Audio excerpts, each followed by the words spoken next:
Olá e bom dia. Hoje o nosso papo vai ser sobre privatização. Mas antes de entrar no tema de privatização especificamente, eu queria trazer alguns conceitos para a mesa, para a gente poder compreender alguns elementos econômicos que a gente tanto fala, sem ter ele de uma forma tangível, palpável e compreensível para poder ajudar a gente a chegar às conclusões que a gente precisa chegar. A gente vai falar um pouco sobre os conceitos de impostos, de investimentos, de dívidas, e aí sim a gente vai falar um pouco de privatização. E para isso eu vou voltar no tempo, voltar até uma sociedade tribal, digamos assim, e entender como é que as coisas funcionavam naquela época, a origem de tudo. Imagine uma tribo, né, composta por pessoas, e nessa tribo você tinha 10 pessoas, por exemplo. Como é que funcionava o dia a dia dessas pessoas na tribo? Essas pessoas se mudavam para um lugar, chegavam num lugar e tinham que viver daquilo que elas tinham naquele lugar, de colher frutas, de pegar água do riacho ou do lago ali, de matar alguns animais para poder comer, da caça que elas tinham. Só que existiam algumas regras para que a chance dessa tribo sobreviver fosse maior. Então, por exemplo, existia um elemento que era um elemento de redistribuição daquela riqueza que era encontrada ou gerada.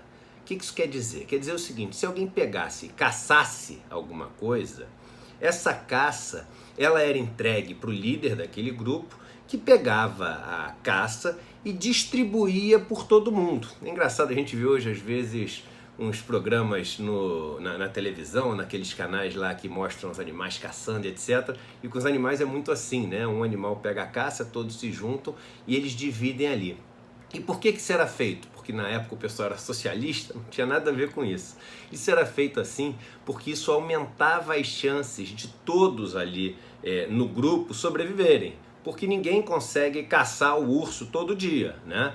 Você um dia deu a sorte de encontrar o urso e um dia deu a sorte de conseguir caçar o urso. Isso não acontece todo dia. Se você depender só do urso que você caçasse, você ia morrer, né? Então as pessoas elas aceitavam abrir mão daquilo que elas tinham gerado de riqueza para que isso fosse distribuído para todo mundo, inclusive para elas, claro, porque elas sabiam que adiante elas iam precisar da riqueza que os outros gerassem também. Então existiam dois conceitos aí, um de redistribuição e um de reciprocidade.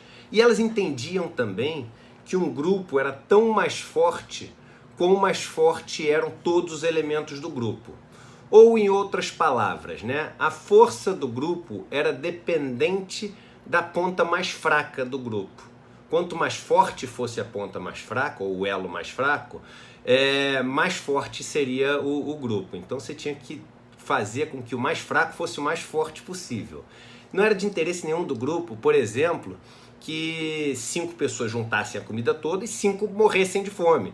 Porque uma tribo de 10 pessoas, quando elas passassem a ter 5 pessoas, tinha menos chance para poder sair para caçar, ou seja, menos chance de achar um urso, tinha menos defesa para se outra tribo viesse invadir e tentar sequestrar, roubar os bens delas ou simplesmente travar uma batalha ali. Então era importante fazer com que todos do grupo tivessem bem fortes e vivos. E daí a gente tira alguns importantes conceitos, né? O primeiro são os impostos que passaram a existir num dado momento da história. O que são os impostos? Os impostos nada mais são do que um elemento de redistribuição para garantir que todos dentro de um grupo, né, possam ter acesso a uma capacidade, aos elementos básicos para serem fortes o suficientes para darem sua contribuição para o grupo e o grupo ser o mais forte possível. Essa é a função dos impostos, essa função redistributiva, que fica muito fácil da gente entender quando a gente olha para esse exemplo dessa sociedade tribal que a gente tinha antigamente. E esses impostos, eles são feitos, eles são criados também, eles existem também, para fazer com que constantemente exista uma taxa de investimento nesse grupo. E aí a gente vem para o conceito de investimento. O que é investimento, né? Investimento significa você abrir mão de alguma riqueza que você tem hoje em dia, ou seja, tornar-se mais pobre de um pedaço de uma riqueza que você tem hoje em dia, esperando que isso lá na frente vá voltar como uma riqueza maior. Então todo investimento significa abrir mão de algo que você tem hoje, mas com a esperança, com a expectativa de que isso volte maior lá na frente.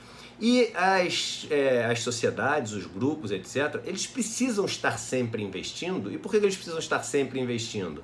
Para que seja criada riqueza, seja gerada riqueza. E esse investimento pode ser, por exemplo, a mão de obra.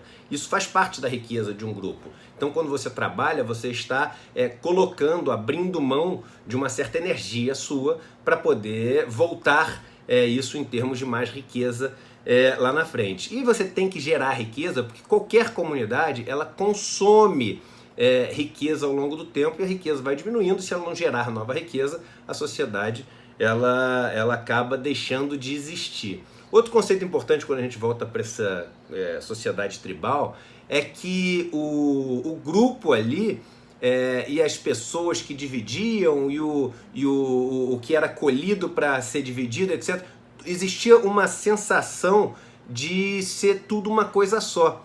Em outras palavras, o Estado, que não existia naquela época, ou seja, o poder jurídico, né, a figura jurídica que existia, que era que distribuía tudo, ela era simplesmente uma continuação da nação, que eram as pessoas, que era o grupo. Que nação é isso, nação é um grupo de pessoas que está ali unido, e Estado é a pessoa jurídica que representa esse grupo de pessoas. Então um era meio que uma continuação do outro, eram coisas muito interligadas.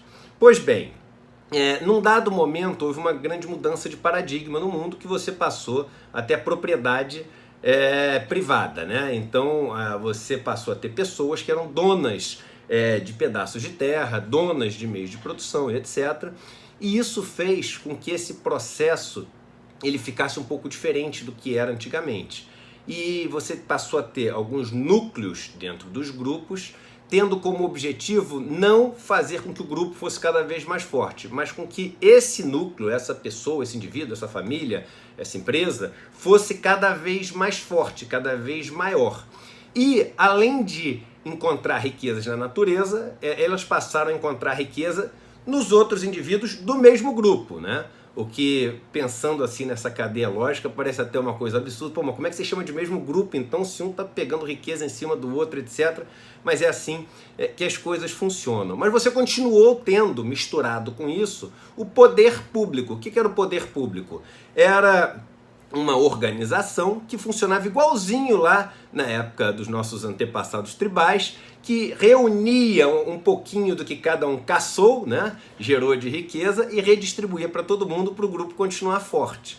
E isso passou a ser o poder público, passou a ser o que a gente chama hoje em dia de Estado, com essa função redistributiva. Mas você tinha o Estado de um lado e do outro lado esses núcleos que passaram a ter esse objetivo de ser cada vez maiores, de acumular cada vez mais riqueza, independente de onde vinha essa riqueza.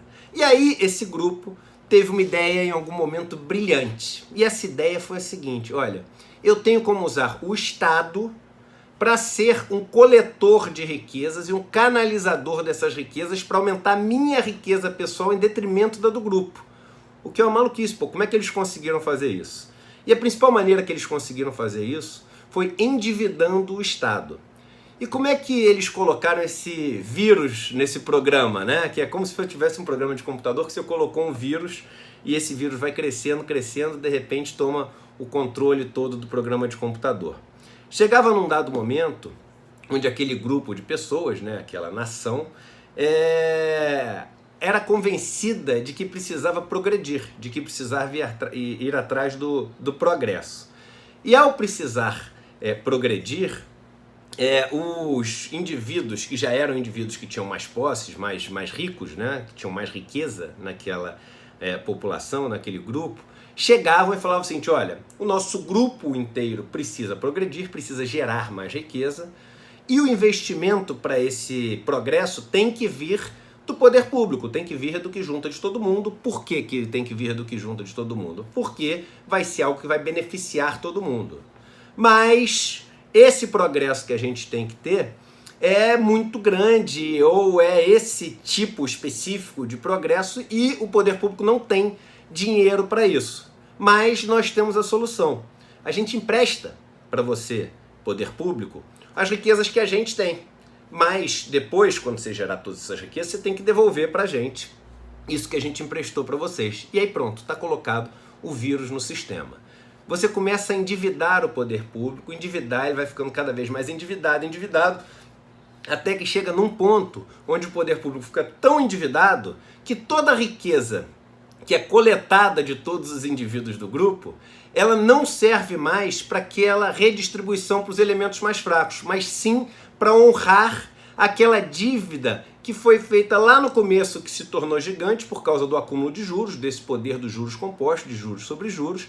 Então o Estado passa a ser um elemento canalizador de toda a riqueza das pessoas mais pobres para as pessoas mais ricas. E aí, uma das soluções, aí o Estado fica absolutamente falido, sem capacidade de investir, e aí que acontece, chegamos na privatização, uma das coisas que acontece são essas pessoas mais ricas chegarem para o Estado nesse ponto onde o endividamento fica enorme, o Estado perde sua capacidade de gerar riqueza e fala o seguinte, olha, você tem esse problema aí, e as pessoas se esquecem que quem gerou esse problema é o mesmo cara que está oferecendo a solução. E fala o seguinte, olha, mas uma das soluções que você tem é o seguinte, o que você tem aí que você já coletou de todo mundo? Me diz os ativos que você tem. Faz o seguinte, vende isso para pagar sua dívida e aí você resolve o problema.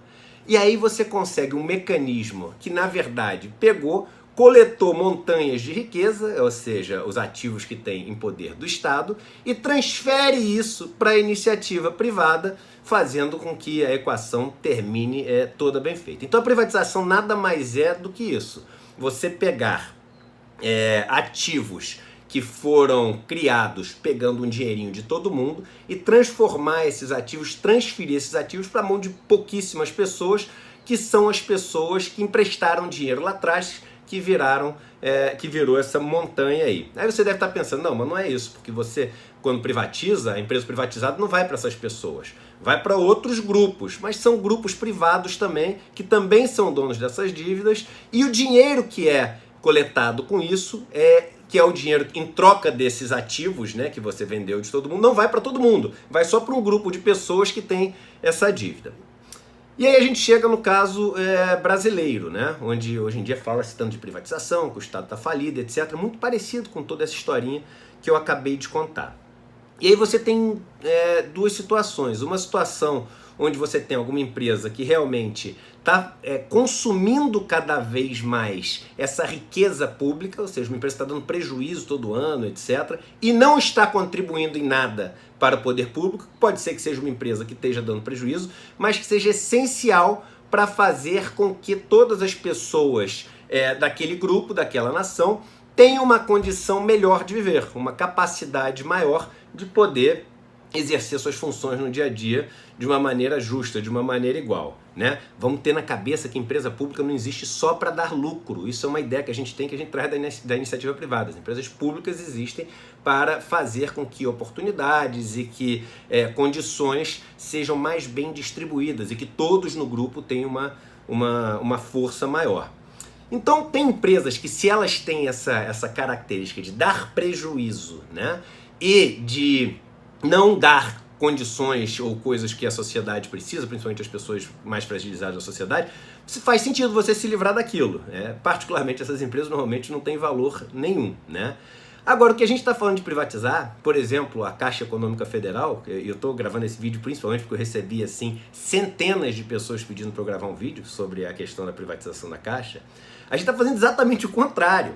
Exatamente o contrário. A gente está pegando uma empresa que, número um, ela dá um lucro enorme, né? O lucro da Caixa vai fechar o ano passado em mais de 15 bilhões de reais e um retorno sobre patrimônio de quase 20% de retorno sobre patrimônio. Ou seja, uma empresa que, para qualquer padrão, uma empresa super lucrativa, super saudável, super lucrativa mesmo. E, além disso, cumpre um papel essencial de levar condições para muitas pessoas no Brasil que não têm condições de ter algum acesso a esse mercado financeiro, a esse não só o mercado de investimentos, mas o mercado do dinheiro, a ter um financiamento para comprar uma casa, a conseguir juntar algum dinheiro, poupar algum dinheiro e coisas do gênero. Aí você chega nessa empresa, nesse bem que é de todo mundo, que vale um dinheirão. Só para vocês terem ideia, o Banco do Brasil, por exemplo, ele vale quase 150 bilhões de reais. O que isso quer dizer? Quer dizer o seguinte, se eu privatizo o Banco do Brasil, que é quase R$1.000 de cada brasileiro, esse dinheiro que você tem, que é seu, ele vai 100% para as pessoas que endividaram o país. Para as pessoas que têm essa dívida, por exemplo, eu tenho um monte de investimento em título público brasileiro, então vem para mim, esse dinheiro vai zero para você, zero. E hoje em dia, com a emenda constitucional 95, se a gente diminui despesa, até pode ir alguma coisa para educação, saúde, etc. Mas se não é diminuição de despesa, e quando você vende uma empresa dessa que dá um monte de lucro, você não está diminuindo despesa, você só está gerando receita a mais, o dinheiro vai 100% para pagar juros. Então você está deixando de ter para os brasileiros todos uma empresa que oferece condições de acesso a um mercado que é extremamente cruel e você tem ainda um poder do Estado de diminuir, se você quiser, essa crueldade e interrompendo isso para pegar um dinheiro que vai só para as pessoas mais ricas e deixando essas pessoas mais fragilizadas na mão de empresas que vão comprar, que só tem um objetivo. E aí eu quero que vocês acreditem. Empresa privada só tem um objetivo. É só lucro. É só lucro. E, primeiro, vão entrar bancos estrangeiros no Brasil, vai ter mais competição. Foi assim. Quando entrou o Citibank, quando entrou o HSBC, quando entrou o Santander, diminuiu os seus juros do cheque especial? Não diminuiu nada. Entendeu? Você ficou com mais condições de financiamento. Não ficou. Então é o seguinte, gente. Não vai mudar nada em termos de melhorar as condições para vocês. Mas agora os juros para a classe média vão ser de mercado.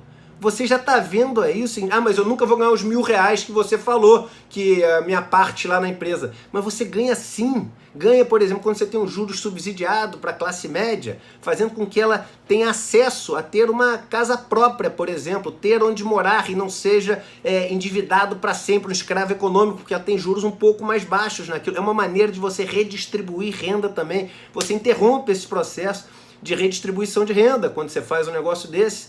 Então, você está eliminando esse agente que em muitos lugares do Brasil só chega a Caixa. O próprio novo presidente da Caixa falou no discurso dele de posse, tem os índiozinhos que só chega a Caixa lá. Pois é, coitado dos índiozinhos, porque agora vai ser um banco privado que só tem o objetivo de lucro, que vai ver os índiozinhos como um monte de saquinho de dinheiro. E só faz sentido atender o índiozinho se o índiozinho for um cara que vai dar para enfiar nele seguro de vida, título de capitalização, tudo mais, que o cartão de crédito pro índiozinho, tudo que você puder vender pro índiozinho.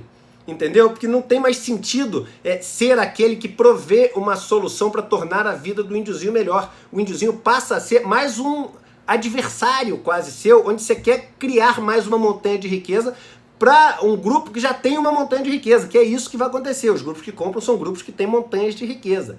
Então isso é de um absurdo tão grande e assim, e não dá para esperar outra coisa, porque tanto o presidente da Caixa quanto o ministro da Economia são dois banqueiros, né? Então são duas pessoas que viveram fazendo isso a vida inteira.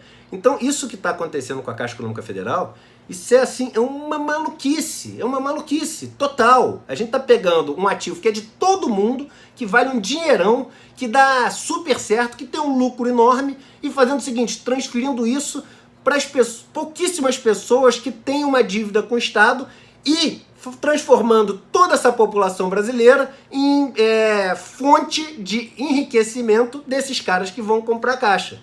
Isso, assim, cada vez mais a gente mostra menos esse poder de mobilização, mas as pessoas tinham que se mobilizar, tinham que fazer greve, tinham que parar o país. Pô, os trabalhadores da Caixa tinham que se mobilizar, o brasileiro em geral, porque a Caixa não é só dos trabalhadores, é de todo brasileiro. Gosto de pegar um exemplo, por exemplo, a Suécia e a Noruega são países que hoje todos nós invejamos, estão entre os 5 países que tem todos os melhores indicadores do mundo, né, de qualidade de vida. Eles tinham uma pobreza extrema no começo do século XX. As pessoas não sabem disso. No final do século XIX, começo do século XX, eram países extremamente pobres. E ali, na década de 30, você teve, com movimentos sociais, com greves, paralisações, etc., a tomada do poder dos trabalhadores, dos partidos sociais democratas, que não tem nada a ver com PSDB. PSDB virou uma sigla, né? Quer dizer, era uma sigla, virou um nome, não quer dizer mais uma sigla. Né? Dória não é social-democrata, todos esses caras do PSDB que a gente vê, tem zero de social-democrata. Né? Social-democracia foi isso que você tinha lá atrás, onde esses trabalhadores tomaram o poder, e aí quando eles tomaram o poder, eles fizeram uma sociedade muito mais equalitária, que tem pessoas ricas, tem pessoas pobres, tem meritocracia, tem tudo isso, mas existe uma participação muito maior no Estado para, igual naquelas nossas sociedades tribais, fazer com que as pessoas que têm menos condições possam ter mais condições e viver num mundo mais justo. Então, mas o que eles fizeram naquela época? Os sindicatos, por exemplo, tiveram uma importância enorme. Eles deixaram de cobrar taxa, ou passaram a aceitar membros que não pagassem taxa também. Tinha alguns que pagavam taxa, lógico, a estrutura tem que conseguir se manter, mas aceitavam membros que também não pagavam taxa. Então, eu acho que chegou a hora no Brasil desses grupos, dos sindicatos, das associações, dos trabalhadores, serem muito mais unidos, mostrarem que não são grupos que só existem para ser caça-níquel, mostrarem que são grupos que existem para efetivamente defender aquilo que é público, defender aquilo que é de todo mundo. Entendeu? E quando a gente vai defender o trabalhador, parece que é marxista, comunista, por isso que eu estou tentando usar outras palavras aqui, mas na verdade, sim, defender mesmo o trabalhador, né? Que é isso que na prática tem que acontecer. Então eu acho, uma pena que não somos ainda milhões, né? Mas podemos ser. Éramos quase nada há pouco tempo atrás, somos quase 100 mil hoje aqui, e podemos ser alguns milhões daqui a pouco, mas a gente não deveria deixar acontecer essas privatizações, como a da Caixa, por exemplo. Isso vai tornar a vida de todos os brasileiros, classe média e classe baixa, pior, porque um banco a mais não vai mudar em nada o nível das taxas de juros, não vai mudar em nada o nível de financiamento, vai piorar, e o exemplo que a gente tem são os bancos que já entraram no Brasil, novos, que não mudou nada, e vai piorar muito o acesso, principalmente em lugares onde a Caixa é meio que monopolista, só tem ela.